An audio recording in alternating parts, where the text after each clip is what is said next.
네, 안녕하세요, 여러분. 미국 주식 읽어주는 여자 주식 누나입니다. 6월 8일 화요일 아침, 우리가 잠든 사이 밤새 미국 증시에선 어떤 일이 있었는지 체크해 드리도록 하겠습니다.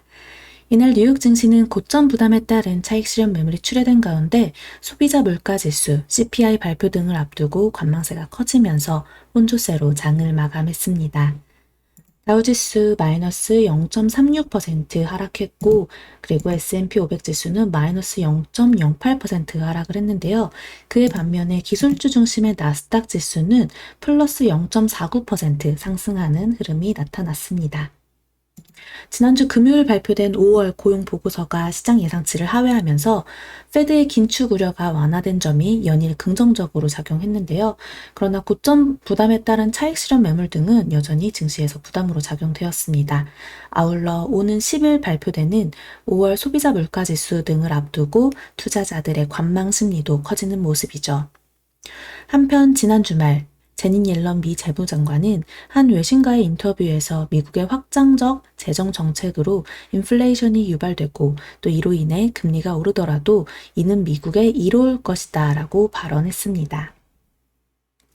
외신에 따르면 주요 7개국 G7 재무장관들이 지난 4일부터 이틀간 영국 런던에서 열린 회의에서 글로벌 최저 법인세율을 적어도 15%로 정하는 방안에 대해 합의한 것으로 전해지고 있습니다. 이에 아마존, 구글, 페이스북 등 글로벌 대기업들이 조세 피난처 혹은 세율이 낮은 국가에 본사를 두는 방식으로 세금을 회피할 수 없게 될 것으로 전망되고 있죠. 다만 합의의 세부 사항이 논의돼야 하기 때문에 당장 기업에 미칠 영향은 매우 작을 것으로 분석되고 있습니다.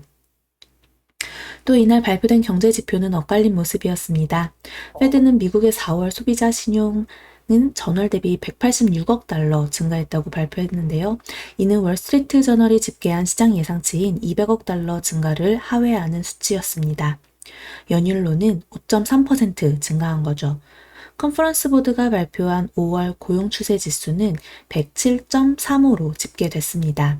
이는 전월 대비 개선된 것으로 팬데믹 이전인 109.27보다는 여전히 낮지만 전년 동월 대비로는 39.4% 상승한 수치였습니다. 그리고 이날 국제유가는 차익 실현 매물 출회 등의 소폭 하락했는데요.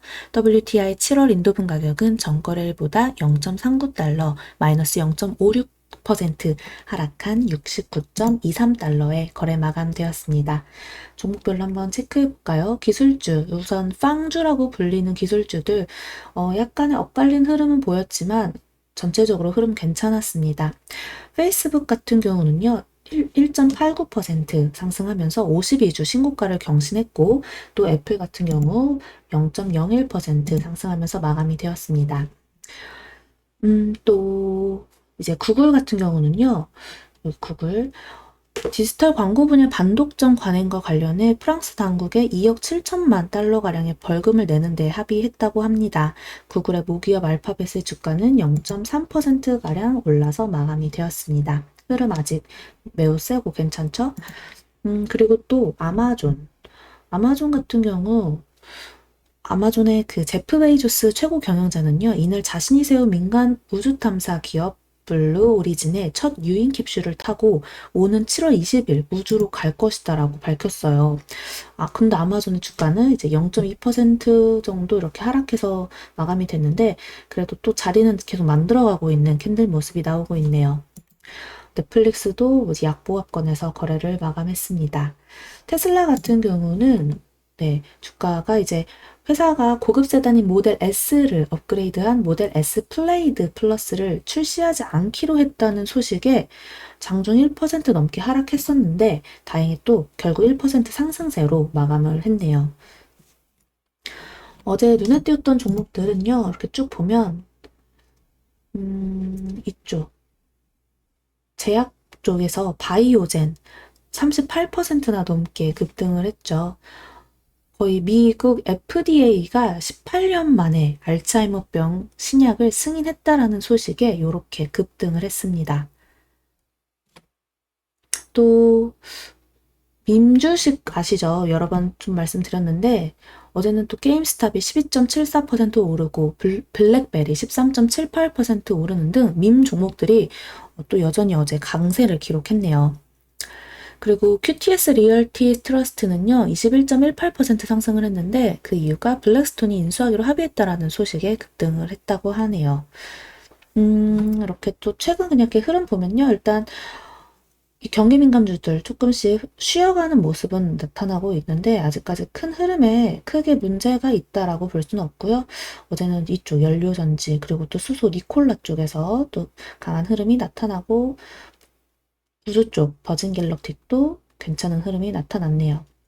우리나라장 어제 같은 경우 뭐 반도체 쪽도 흐름 나쁘지 않았고요. 특히 이제 전기차 제가 지지난주 금요일부터 계속 현대기아 머리 들었다 이러면서 이제 현대차는 2주 전부터 계속 장기 투자용으로 이만한 게 없다라고 영상까지 찍어드렸는데 요즘에 흐름이 매우 좋죠. 현대기아, 뭐 현대 관련주 모비스라든가 만도, 위아 뭐 이런 종목들이 매우 강했는데 그에 관련해 또 중소형주들도 있었죠. 뭐 SL이라든가 화신이라든가 그 외 종목들도 흐름이 정말 강하게 움직였어요. 그러니까 지금은 그럼 또 이제 전기차 들어가야 되나요? 이렇게 또 질문하시는 분들 생길 것 같은데 자리가 난다면 또 눌림목 오고 매수 자리가 온다면 좀 멀리 보고 충분히 끌고 갈 만하다. 그러니까 전기차랑 반도체는요, 눌림목 오고 쉬어갈 때 줍줍 담아서 좀 장기 투자용으로 보기에 매우 좋다라는 의견 드릴게요. 오랜만에 또 비트코인 이야기를 좀 해볼까요? 최근 비트코인을 비롯해서 이 가상화폐 시장이 지지부진한 흐름을 이어가고 있습니다. 지난 4월까지만 해도 비트코인은 개당 64,000달러를 돌파하면서 최고가 랠리를 이어갔었는데 규제 우려 등으로 불과 한 달 만에 절반 수준까지 떨어진 상황인 거죠. 이런 가운데 월가에서는 비트코인에 대한 엇갈린 전망이 나오고 있습니다. 먼저 골드만삭스는 비트코인이 가장 선호도가 낮은 자산이라고 주장했는데요. 골드만삭스는 최고 투자 책임자들을 대상으로 실시한 조사에 따르면 비트코인이 가장 선호도가 낮은 자산으로 꼽혔고 반면 성장주가 최선호 자산으로 뽑혔다고 합니다. 또 반면에 긍정적인 의견도 나오고 있습니다. 억만장자 드러켄밀러는 비트코인이 금을 능가하는 가치 저장소라며 비트코인은 인플레이션 우려 속에 투자자들이 선택할 수 있는 최고의 방어수단이라고 주장했죠. 한편 가상화폐 시장의 고래로 꼽히는 마이크로 스트래티지가 비트코인을 추가 매수하기 위해 채권 발행으로 4억 달러를 모금하고 있다라고 전해졌습니다. 마이크로 스트래티지는 9만 2천 개가량의 비트코인을 갖고 있는데요. 평균 매수가는 약 2만 4,500달러라고 하네요. 네, 그래서 최근에 또 비트코인 시장이 이런 식으로 움직이고 있는데 아직 그래도 우리는 좀 장기 투자를 목적으로 봤으니 저는 한 4년 후를 생각하고 있기 때문에 꾸준히 이쪽 관련 시장 뉴스 가끔 꾸준히 보면 여러분들한테도 또 도움이 되지 않을까 싶습니다. 자, 오늘은 주식 누나가 어제보다는 목소리가 좀 괜찮죠?